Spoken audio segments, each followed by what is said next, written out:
Nada a ver, nada a ver. Depois a gente troca uma ideia sobre isso. Vamos voltar para esse ponto que é interessante. Os antigos, cara, eles tinham esse conhecimento. Por que eu citei as pirâmides? Pô, isso você pega até hoje os arqueólogos olhando todos aqueles blocos encaixados de uma forma perfeita. Se você viaja pela América do Sul, aqui também a do Norte, que você pega as civilizações maias, astecas, incas. Meu, como é que esses caras faziam isso? Da onde eles tiraram isso? Esse papo de escravo puxando aqueles blocos, aquelas toneladas, isso é tudo papo furado. É aí que precisa ter a mente um pouquinho mais aberta, aí a gente entra naqueles 95%, para quem está acompanhando a gente desde o começo, né? Que aí você tem que começar a entender que esses antigos tinham esse conhecimento que foi passado para eles por seres especiais que estavam aqui na face da Terra, nesse determinado momento da Atlântida, antes dela afundar, que existem provas da Atlântida entrando no seu final e no seu declínio. Claro. Uma prova, cara, que essa, depois você pesquisa ali. Existe um manuscrito maia que ele data até de uma forma perfeita quando ele é traduzido, 9.564 a.C., ele é chamado de Codex Troanus Maia. Está ali esse manuscrito no Museu Britânico. E ali está escrito que em 9.564 o último reduto Atlante afundou. Agora que vem a pérola. Platão, que conhecia esses mistérios, escreveu a mesma coisa. Você vai falar que o Platão tinha os maias no Instagram para trocar uma ideia? Mandou um e-mail. Mandou um e-mail ou um WhatsApp. Qual é a data para eu não errar? Claro que não. Mas de onde que eles tinham essa informação? Aí que está o grande mistério. A civilização Atlante, num determinado momento da evolução dela, ela tinha, para uma fácil compreensão, na face da Terra, um monte de Buda, um monte de Cristo, um monte de gente que hoje nós chamamos de iluminados, seres especiais e etc. E eles saíam desses 5%, despertavam esse conhecimento total, e eles passavam para a humanidade essa conexão, essa sapiência de aprender a ver nas estrelas todos esses influxos, que existe uma ordem, que existe uma determinada energia vigente. E os Atlantes, junto dessa captação, agora você vai entender as pirâmides. As pirâmides não era essa besteirada que o povo fala, eram captadores de energia na Atlântida. Então eles captavam essas energias celestes e, assim como o princípio hermético da correspondência, o que está em cima é igual e análogo ao que está embaixo, eles traziam essa energia, cara, e ali, através das forças da natureza, eles tinham condições de fazer, de repente, grandes blocos levitarem e etc. Eles trabalhavam com as energias dos elementos. Queria tirar a força da terra de um bloco para que ele ficasse mais no sentido do ar, mais gasoso, locomovia para onde quisesse.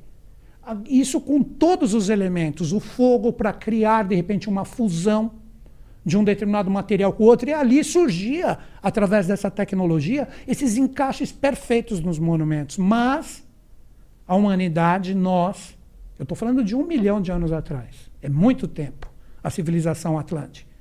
O que a gente fez? A gente pegou todo esse conhecimento, em vez de utilizar para o bem, para que tudo isso fosse utilizado para que a humanidade crescesse e prosperasse através da fraternidade, começou a surgir os egoístas, que começaram a utilizar esse conhecimento para escravidões e etc., domínios, e aí a Atlântida entrou no declínio. Onde é que ficava a Atlântida?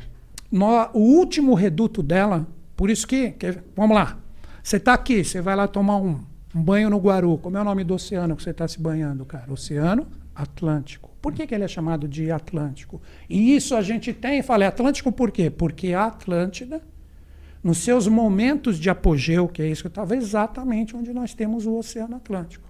Mas através desse desequilíbrio natural, você já imaginou se essa consciência que eu falei que eles tinham na época, você dá para a humanidade hoje? O que a gente vai fazer, cara?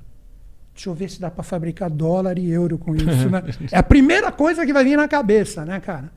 Deixa eu ver quem que eu posso destruir com esse conhecimento que eu não aguento mais, né? Então, nesse momento que o egoísmo começou a ser mais forte na Atlântida, a gente criou um desequilíbrio e o elemento fogo foi o elemento que a gente mais usou, que hoje esse elemento fogo na época da Atlântida, que foi mal utilizado, ele 0,00001% hoje a gente vai chamar de laser. Imagina a potência que isso tinha. Aí foi utilizado como armamento. Aí qual foi a forma da natureza, que a própria Terra, ela se harmoniza. Os vulcões, terremotos, tsunamis, é tudo para que a Terra se tenha um reajuste, porque ela é um corpo vivo. Aí o que aconteceu? Água. Aí a Atlântida acabou na água. Aí que o que hoje nós conhecemos como Oceano Atlântico foi exatamente onde tinha essas grandes ilhas. E a última grande ilha, daí que vem esse mito de Poseidones grego, ela era chamada de Ilha de Poseidones, que ficava praticamente no meio do Oceano Atlântico, e ali ela afundou. Até hoje, contos. Você pega aí, Walt Disney fala da Atlântida e você achar lá no fundo do mar.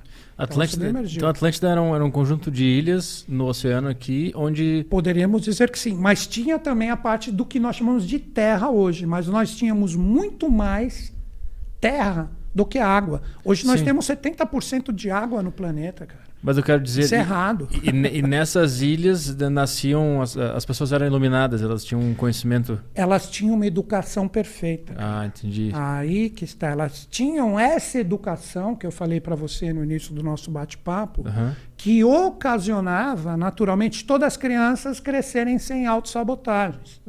Por isso que a espiritualidade verdadeira é resgatar esses valores que um dia nós tivemos de uma forma plena na face da Terra, que hoje está esquecido. Você já cresce sendo autossabotado como um egoísta, como um dominador, cara. Eu sempre quis perguntar. Eu não estou falando que as pessoas são más. Estou falando que elas são autossabotadas. Isso é perdidas, diferente. Né? Cara.